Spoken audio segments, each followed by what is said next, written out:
Hi, YouTube. Jessica here, back for part 6 of my story. When we left off last, I had mentioned that I had just had my first session with a therapist, and I did that all online, by the way. She's West Coast, I'm East Coast. And by the way, when I had that conversation with her and told her of my feelings about being female, that was the first time I ever told anyone on this planet about those feelings. I never, ever had shared this with anyone up to that point. Kept it all inside up to that point. I was too scared to share with anybody. I was afraid of the repercussions because of the way I was brought up, what I was taught to believe about this. So I never told anyone. So what came next? We had to build a plan. I had a thought in my head that if I was going to do this, I was going to go about it aggressively. And any surgeries that I was going to get done, I wanted them all done before I turned 60. And I was, as I said, 57 when this conversation first took place. So we spent the next several months just talking about what it meant to be transgender, the steps I was going to go through, what surgeries I would need. First thing I needed to do was get on hormones. And so I looked for a local endocrinologist who specialized in transgender. I found one. She's great. I still use her today. But she was so in demand that it took me better part of 3 months to get an appointment with her. So I didn't want to wait 3 months to get on hormones. So I found an alternate way to buy hormones on the internet, and I took pills to start with until I saw the endocrinologist. So I started taking hormones, and I met with my therapist on a regular basis. So we had to come up with, okay, what surgeries did I want? And then figure out what order I would do them in and what the steps were for that. And when was I going to go full time? So we had to plan all these things out. So it was quite interesting because, there's a lot to this and how does it all work?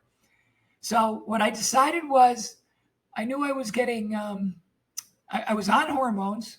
We started this conversation in June when I was 57. So I saw the endocrinologist, I want to say end of September, October. And so then I was, legally on hormones. And as we progressed through the fall and into the beginning of winter, I started to see changes, especially around the boob area.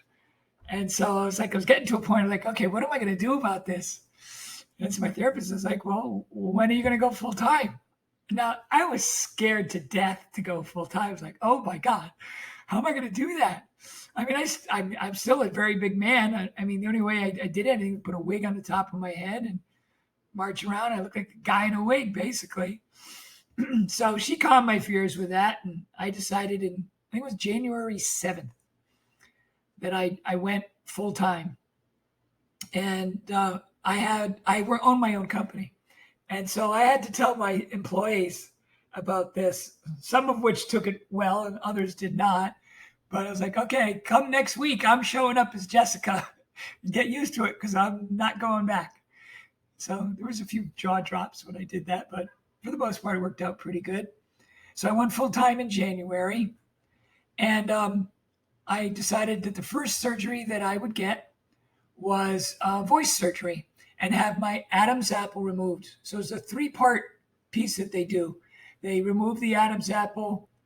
They fuse that piece that slides up and down in there. And then they go in and they actually take your vocal cords and stitch it up so that your vocal cords are actually not as long. And that's what raises your voice. So that was my first surgery. All right. I don't like to make these recordings very long. So I think I'm going to stop here right now, and we'll pick it up again very soon. I really appreciate your paying attention. Please like and subscribe to our channel. Stay tuned for much more. Would love feedback. So give me some feedback on these videos. Look forward to hearing from you. Enjoy the rest of your day. Thank you.